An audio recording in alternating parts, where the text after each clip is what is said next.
Why is it that a lot of successful people end up being quite fat? I'm gonna break down the key traps people fall into, how to avoid them. Then at the end, I'm gonna give you the perfect workout split for someone who wants to be successful and also in good shape. Without further ado, we're gonna do no cuts, no bullshit, straight into it.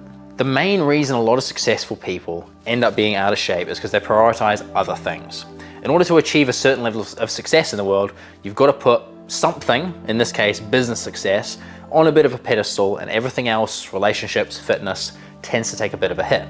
So the reason that the ultra successful aren't really in shape is because they've not really dedicated enough time to being in shape. How do we fix this? We recognize that being in shape doesn't actually take that much time, and if anything, it often takes less time than being out of shape. What do I mean by this? Realistically, you can be in tip-top physical condition looking fucking fantastic with 3 to 4 workouts of 30 to 45 minutes a week. Most people have time for that. Even if you're a big dog CEO, chances are you have half an hour in the morning, a couple of times a week to squeeze in a workout. So we've got to undo that psychology. Realistically, you have time, you just don't know how to be most effective with the time you have. Second thing is an identity problem. When people rise to the top in the business sense, they become associated with that. They're a corporate success story, they're a startup founder. They're not someone who's in physical shape. Realistically, we have to break down the conflict between being successful in the business world and being in shape. The two of them can coexist. As a matter of fact, when you have one, it's often easier to have the other than if you had neither to begin with. What do I mean by that? People who are successful know what hard work looks like, they know what discipline looks like, they know what working over and over and over again with pretty much no results feels like. They can do it. Funny thing is, that applies in both the gym and in business. So if you can do it in one, you can often do it in the other. So if you find yourself thinking, I'm not in shape, I'm the business guy, nip that in the bud. That's not true. You can be both. If anything, you're better at being both than people who don't have one or the other. The third is food. I say this over and over again in my content, but 80% of your results is gonna be down to what you eat. Typically, if you're someone who values networking, has a lot going on, this is gonna mean a lot of dinners out and a lot of slightly unhealthy food. That food shows itself in your physique. It's easy for a 19-year-old with no responsibilities to be in fantastic shape because all they do is eat, train, sleep. That's it. If you're running some sort of small empire or a small business maybe, chances are you're gonna have 4 or 5 meals out a week. And then when you do sit down to eat, even if you're not eating out, it's probably not gonna be that healthy because you just grab whatever's there, you don't have time. How do we get around this? Follow my eating out principles. I have a Bible on this. It's on my channel. Check it out. I break down how to go through multiple menus at restaurants to pick something that's gonna fit your macros, gonna give you the results you want. It's really not that hard. It's like a 5 or 6 minute video, so check my channel out for that.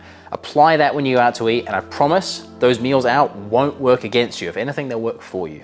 So as promised, those are the 3 ways that successful people often break down when it comes to physical fitness and why they're often out of shape, as well as the 3 ways to fix them. I also promise you the perfect workout routine or workout split to follow if you're one of those people. So here that goes. The best way for you to maximize your ROI at the gym, I like to use business related terms, is to do a split called push-pull legs. You've probably heard of it, but I do it a little bit differently to most people. Now typically people prescribe push-pull legs as a 6-day split. Push-pull legs rest, push-pull legs rest. We're not gonna do that. Instead, we're gonna get as much out of each individual session as possible. So on our push day, we're gonna go heavy on the compound movements. Things like flat barbell bench, things like incline dumbbell press, things that are super heavy and are gonna recruit a large amount of muscles. Because we've only got a limited time, we've gotta get the most out of every single second at the gym. We've gotta get the most damage to our muscles for every single set. Instead of trying to craft the perfect bodybuilding physique, we're gonna go super hard, super heavy on a small number of exercises and focus on building up strength. That strength is gonna translate to results. How do we actually fit this into our routine? The beautiful thing about push-pull legs, we're only aiming for 3 workouts a week, is you just fit it in wherever you can. I always recommend people try and do it at the same time every day, or the same time every other day if you can. But if you're someone who's super busy, squeeze it in 30 to 45 minutes. Try and do every other day, that works out kind of the best, but if you've got to do 3 days on, 3 days off, that's okay too. We're all about maximizing output from minimum input here. If you want me to walk through your exact lifestyle and find out the best way to fit workouts and diet into your life, flip me a DM, I've got a link down below, we can get that sorted for you. If not, feel free to subscribe, I make videos like this all the fucking time. Hope you got some value from this one, I'll see you in the next one.